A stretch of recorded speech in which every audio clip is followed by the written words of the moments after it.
ဖခင်ဖြစ်သူမင်းရဲ့အစီအမံနဲ့ဦးကြီးတော်ရဲ့နန်းတွင်အာနာစက်ကိုတော်လှန်ဖို့မြို့ဝက်စောင့်ဆိုင်နေတဲ့သစ္စာရှိလူယုံတော်နှစ်ဦးဟာမင်းရဲ့လေးစီရောက်ရှိလာခဲ့ပါတယ်။သခင်လေးကျွန်တော်မျိုးတို့ဟာသခင်လေးမင်းရဲ့ခြေရာကိုလိုက်ရင်ဒီနေကြားရွာအထိမြို့ဝက်ရောက်လာခဲ့တာပါ။နန်းတော်ထဲမှာဦးကြီးတော်ရဲ့စစ်တီတွေဘလို့လှုပ်ရှားနေလဲဆိုတဲ့ကင်းဘုံမြေပုံကိုယူဆောင်လာခဲ့ပါတယ်ဖေ။မှန်လားပါသခင်လေးကျွန်တော်မျိုးမတို့ဟာသခင်လေးကြီးပြင်းလာမယ့်အချိန်ကိုပဲစောင့်နေခဲ့တာပါအခုကစပြီးသခင်လေးရဲ့အမိန့်အတိုင်းအသက်ကိုဗဒနာမထားပဲခစားပါမယ်သခင်လေးကောင်းပြီမင်းတို့နှစ်ယောက်ရောက်လာတာ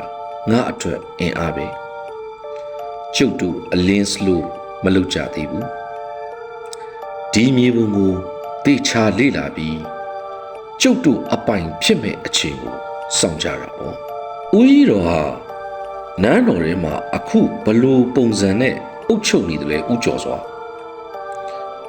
ကျုပ်တို့နောက်ဆုံးကြားခဲ့တာကသူအခွန်နေတိုးကောက်နေတယ်ဆိုတာပဲအခွန်နေမကပါဘူးသခင်လေးရဲ့အခုဆိုရင်ဦးကြီးတော်ဟာတိုင်းပြည်အလုတ်ထက်တောက်စားမှုရပြီးပျော်ပါဖို့ဘူးပဲအချိန်ပေးနေတာပါပြည်သူတွေစီကအတင်းအဓမ္မအခွန်ကောက်တဲ့အတွက်လယ်သမားတွေမှာစားစရာဆန်မရှိတော့ပဲတဘိုးတွေအောက်မှာပင်ပင်ပန်းပန်းရုန်းကန်နေရပါတယ်အခွန်မဆောင်နိုင်တဲ့သူတွေကိုလည်းထောင်သွင်းအကျဉ်းချနေတာပါဖေရလေးအဆိုးဆုံးကတော့သခင်လေးဦးကြီးတော်ဟာသူ့ရဲ့အာဏာကိုသုံးပြီးရွာထဲကအပြစ်မဲ့တဲ့မိမပြူလေးတွေကိုတယောက်ပြီးတယောက်တော်ကောက်ပြီး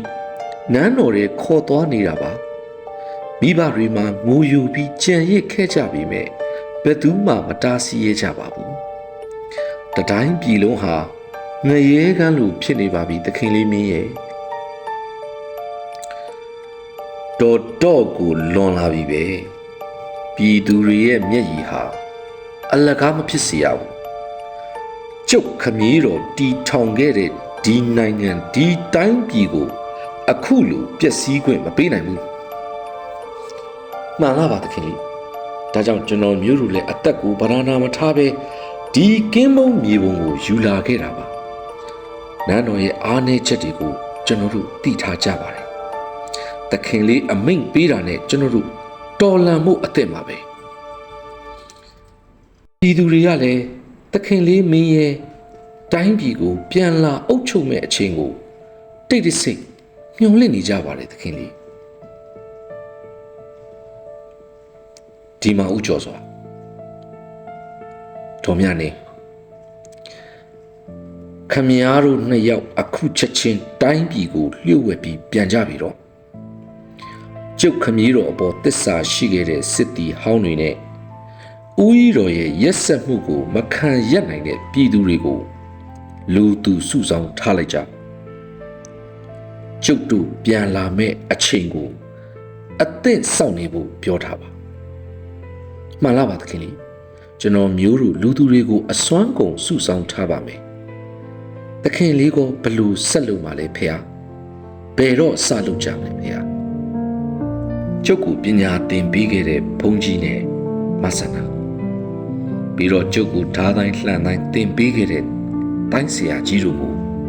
တွားရောက်နှုတ်ဆက်ဦးမယ်သူတို့ရဲ့အဆုံးအမနဲ့ကောင်းကြီးကိုယူပြီးရင်တော့ကျုပ်တို့ရဲ့လုပ်ငန်းတွေကိုတရားဝင်စကြတာပေါ့ကဲတွားကြပြီတော့ကျုပ်တို့ပြန်ဆုံတဲ့အချိန်ဟာဒီတိုင်းပြည်ငရဲကန်းကလွတ်မြောက်တဲ့နေ့ဖြစ်ရမယ်ဦးကြီးတော်ခမည်းကျူးလွန်ခဲ့တဲ့ရက်စက်မှုတွေပြည်သူတွေရဲ့မျက်ရည်တွေအတွက်ကျုပ်ကိုယ်တိုင်ပြန်လာပြီးအဆုံးသတ်ပြီးမယ်မင်းရဲ့မတရားတဲ့အာဏာစက်ဟာငါရဲ့ဓာသွားထက်မှာနီးကုန်းချုပ်ရမယ်လို့ကျုပ် တစ္ဆာဆိုးတယ်လို့နာကြီးစွာဖြင့်ပြတ်သားစွာကြွေးကြော်လိုက်ပါတော့တယ်